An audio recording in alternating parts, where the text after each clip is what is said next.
Jânio, Ian, Welder, boa tarde a todos.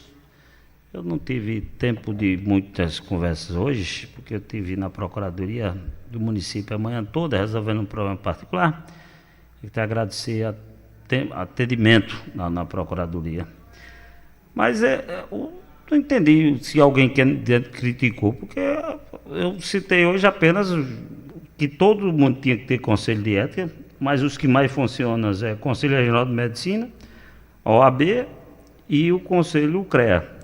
E o Conselho, bem claro, o Conselho de Medicina diz: formalização de denúncia. A denúncia deve ser formalizada, não anônima, a contar das descrições claras dos fatos, qualificação do médico, provas podendo ser feitas por pacientes, colegas ou outros interessados. Isso é normal, o exercício da profissão de médico. Aí a pergunta foi feita por Moraes, o Conselho Regional de Medicina, quem fez uma denúncia dentro da cadeia. Se vão explicar, não teve nada de discussão, apenas eu leio o que diz o Conselho de Ética, que está escrito para todo mundo ver. Mas deixa para lá, isso vai ser explicado lá, não tem nada a ver com isso. É uma questão que está na lei, no papel. Eu queria imaginar, Ian, rapidamente aquela história de ontem, dos cargos comissionados. Tu viu o que as prefeituras estão fazendo com o MISEP? Não tem que ser 30% de contratado só? Aí cria os comissionados, cria 300% de comissionados, deixa os contratados com menos de 30%, e os comissionados passam os efetivos. Ou seja, burlaram a legislação que os tribunais de contas fizeram. Os mesmos contratados que tinham passam a ser comissionados. E não tem problema nenhum, porque a lei brasileira é feita de espertos. E os espertos são os vereadores e prefeitos que criam os cargos comissionados para não ser contratado. Contratado só pode até 30%. Então pode 300%, 400% estar comissionado, e aí burlou, ninguém vai fazer mais nada. Esperto demais até dar conta os prefeitos de todo o país. A outra, agora sim, um comentário bem rápido. Lula bateu foto com Nabor, pegado na mão há um mês. Há um mês. Lula bateu foto, chamou João de meu candidato, João. Aplaudiu, venha para cá para o Senado para nos defender.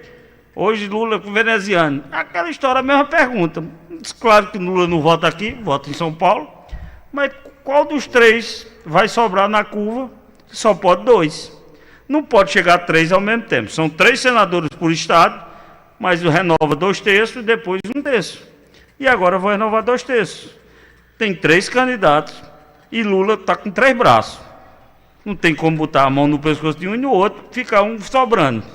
E nesse momento da política, pode dizer o que quiser o PT aqui, Lula está agradando Hugo Mota, agradando veneziano e Vitalzinho pelo Tribunal de Contas e agradando João Azevedo, que é o governador. Mas até junho ou julho, quando tiver as convenções, se ninguém desistir, eu acho que o presidente vai desistir de um. Acho, porque vão perguntar a ele na hora que ele chegar na Paraíba, agora mesmo no aeroporto, quando ele vinha agora ao aeroporto de Patos. Lá no aeroporto de Patos ele vai dizer quem sobra. Veneziano, porque vai estar em Patos. Só se for em Campina Grande, ele vai dizer que sobra João. Se for em João Pessoa, ele vai dizer que sobra João. Nabor. Então, é uma pergunta que vai ser feita lá para frente.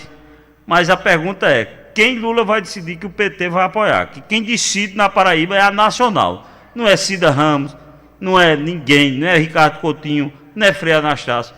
Quem decide não é Luciano Cartaz, quem decide é a Nacional. Então, Gleisi Hoffmann decidir, quando o PT for, Lula vai seguir os 2 senadores, e essa história de 3 senadores é, por enquanto, aquela história, quando você precisa do cara, é bom demais. Quando você não precisa, é descartável. Lula, por enquanto, precisa dos 3, e se der tempo Lula pensar, ele pensa num 4, só não seria Marcelo Queiroga. Boa tarde.